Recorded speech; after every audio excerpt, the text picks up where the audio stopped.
प्रधानमंत्री नरेंद्र मोदी ने मंगलवार को वीडियो कॉन्फ्रेंसिंग के जरिए टोक्यो 2020 के पैरालंपिक खेलों के भारतीय पैरा एथलीट दल के सबसे वरिष्ठ खिलाड़ी चूरू के देवेंद्र झाझड़िया तथा उनकी पत्नी मंजू, बेटी जिया व भाई अरविंद झाझड़िया से बातचीत कर उन्हें शुभकामनाएं दी।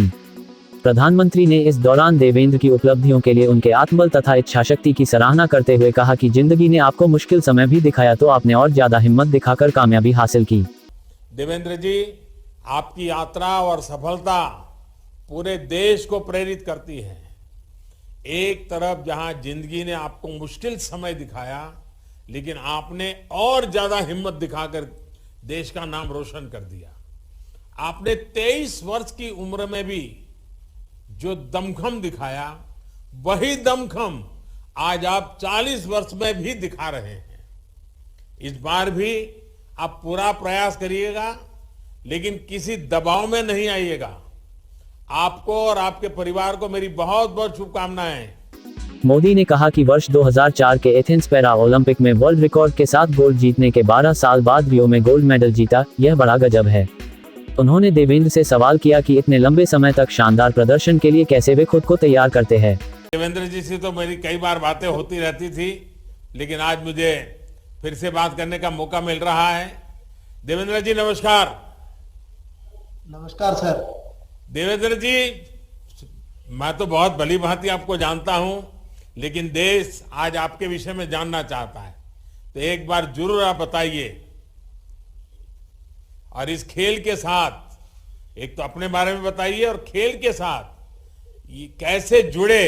और आपने तो बड़े बड़े अंतराल के बाद और उम्र के सामने कभी आप झुके नहीं, आपने हमेशा उम्र को झुका दिया है, तो बताइए जरा।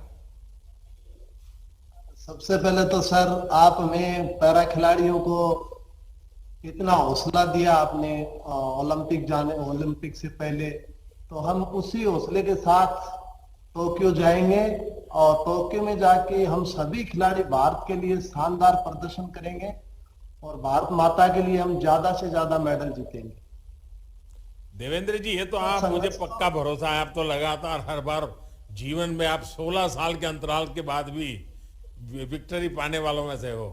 लेकिन मैं चाहूंगा कि आपके जीवन में वो कौन सी बातें हैं जो देशवासी जानना चाहिए, क्योंकि आपका एक हाथ चला गया और वो भी एक बिजली के करंट के कारण चला गया, और गांव में रहने वाला इंसान, और आज उम्र के उस पड़ाव पे हैं जहां कई लोग कहते हैं अब तो मेरी उम्र होगी, मैं कुछ नहीं कर सकता। आपने उस उम्र में भी खुद को नया ताकत देते रहते हैं। सर, 9 साल की उम्र में जब मेरा एक हाथ बिजली की वजह से कट गया था, डॉक्टर के द्वारा काटना पड़ा, तो जब मैं वापस घर पे आया था तो घर से बाहर निकलना मेरे लिए चैलेंज हो गया था। बच्चे क्या बोलेंगे, मैं किसके साथ खेलूंगा। तो मेरी मम्मी पापा ने कहा कुछ नहीं हुआ, आप बाहर जाइए, बच्चों के साथ खेलिए। लेकिन वो दिन आज भी याद है जब मैंने बाहर बच्चों के साथ खेलना शुरू किया, और जब स्कूल में मैंने खेल की शुरुआत की तो मेरे से इतने क्वेश्चन हुए। जब मैंने पहली बार भाला उठाया कि मैं फेंकूंगा भाला, तो कहा कि आप किस लिए आए हो ग्राउंड में, आपका क्या काम है, आप तो दिव्यांग हो, आप तो डिफरेंटली एबल हो, आप जाइए पढ़ाई कीजिएगा, बस आपका ग्राउंड में कोई काम नहीं है। सर, कहीं ना कहीं उस दिन मुझे अंदर से ये फील हुआ कि मैं कमजोर नहीं कहलाऊंगा, और कहीं न कहीं मुझे कमजोर न कहलाने की जिद ने दुनिया का चैंपियन बनाया।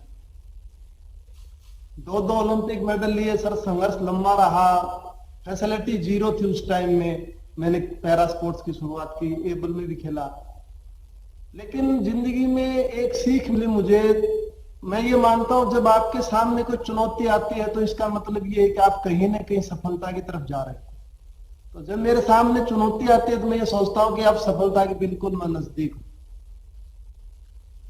देवेंद्र जी, आपने अपना पहला पैरा ओलंपिक 2004 में, यानी आज से 16 साल पहले आपने गोल्ड जीता, वर्ल्ड रिकॉर्ड भी बनाया। लेकिन दूसरा गोल्ड रियो में 2016 में, 12 साल के अंतर के बाद फिर से आपने विश्व रिकॉर्ड बनाया। एक एथलीट के तौर पर इतने लंबे समय तक शानदार प्रदर्शन के लिए आप खुद को कैसे तैयार करते हैं? यानी ये बड़ा गजब है जी आपका। बिल्कुल सर, बहुत साल का गैप हो गया था मेरा। बीजिंग ओलंपिक में इवेंट नहीं आया, फिर लंदन में नहीं आया। लेकिन मैं सच बताऊं, मैं जेवलिन के कुछ ज्यादा नहीं जानता लाइफ में। मुझे जेवलिन बहुत अच्छी लगती है फेंकना, मेरी लाइफ है वो, ये समझता हूं मैं जिस रूम में मैं सोता हूं उसमें भी मेरे हमेशा एक जेवलिन रहती है। तो मेरा उसके प्रति बहुत मैं समर्पित हूं। और एक लाइफ में मैं बहुत ही अनुशासित रहता हूँ। टाइम पे सोना, टाइम पे खाना खाना और एक सकारात्मक सोच। लेकिन 2008 में मेरा इवेंट नहीं आया तो मैंने सोचा कि कोई बात नहीं, मेरा 12 में आएगा। लेकिन जब मेरा 12 में इवेंट नहीं आया तो एक बार मेरा मन ऐसे किया कि अब मेरे को गेम छोड़ देना चाहिए, क्योंकि उस टाइम में मेरी वाइफ भी नेशनल लेवल पे खेल रही थी। तो उनको मैंने कहा कि शायद मुझे आपके लिए अच्छा करना चाहिए, मैं आपको आगे प्रमोट करूंगा। फिर हमने डिसीजन लिया। वाइफ ने कहा नहीं, आप 16 तक खेल सकते हो।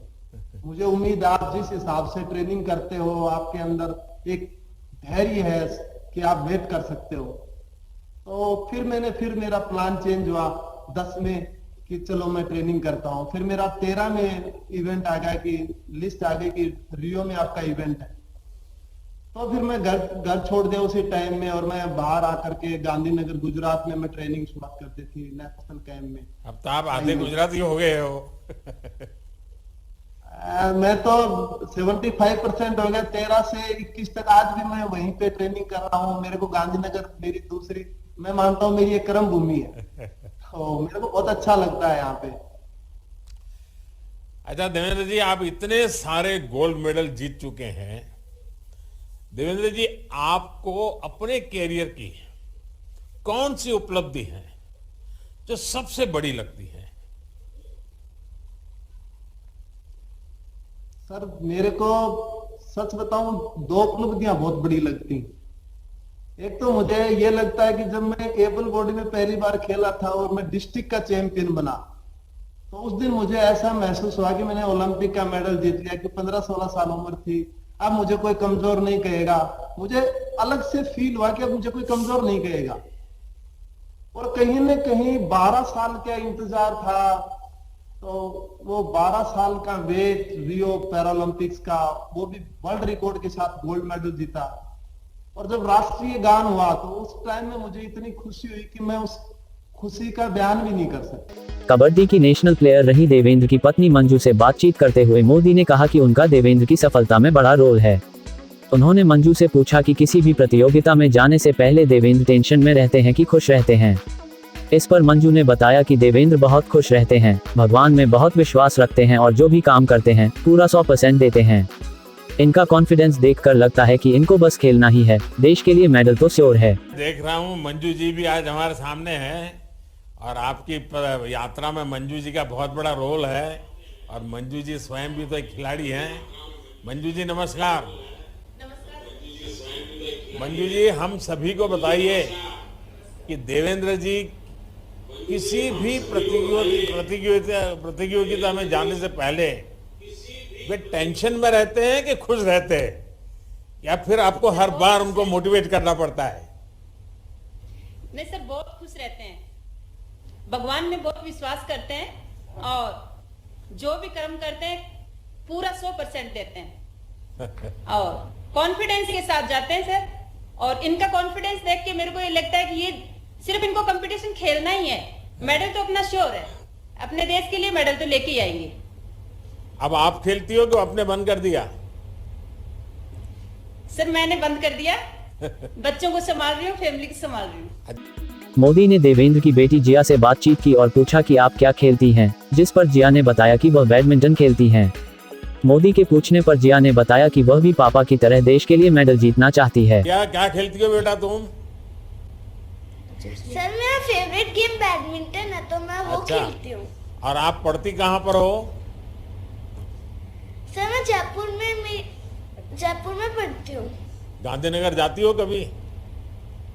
हाँ जाती हूँ सर। अच्छा, स्टैच्यू ऑफ यूनिटी देखने के लिए पापा ले गए कि नहीं ले गए तुम्हें? के पास टाइम कम था ना। तो मंजू जी ले जाएगी। हाँ सर बिल्कुल लेके जाऊंगी। देख, जिया ये बताइए कि आपको भी अपने पिता की तरह, अब आप बैडमिंटन खेलती हो लेकिन स्पोर्ट्स में क्या करना चाहती हो, किस प्रकार से आगे बढ़ना चाहती हो? तुम्हें तो माँ सर, बाप मैं- दोनों ने बचपन से ही स्पोर्ट्स की दुनिया में जोड़ा है। सर मैं मेरे पापा की तरह इंडिया के लिए मेडल जीतना चाहती हूँ। मोदी ने देवेंद्र के भाई अरविंद झाझड़िया से पूछा कि वे देवेंद्र के व्यक्तित्व से क्या सीखते हैं, तो अरविंद ने बताया कि देवेंद्र से उन्हें सीख मिलती है कि जो भी काम करें शांत मन से करें और अपना 100% उसी में लगाएं। वाह, अच्छा अरविंद जी भी है यहाँ। अरविंद जी नमस्कार। भाई हैं आप, और भाई भाई तो एक प्रकार से दोनों दोस्त होते हैं, बहुत करीब जी होते सर। हैं और एक दूसरे से बहुत कुछ सीखते भी हैं। आपने देवेंद्र जी से कौन सी सबसे बड़ी बात सीखी है?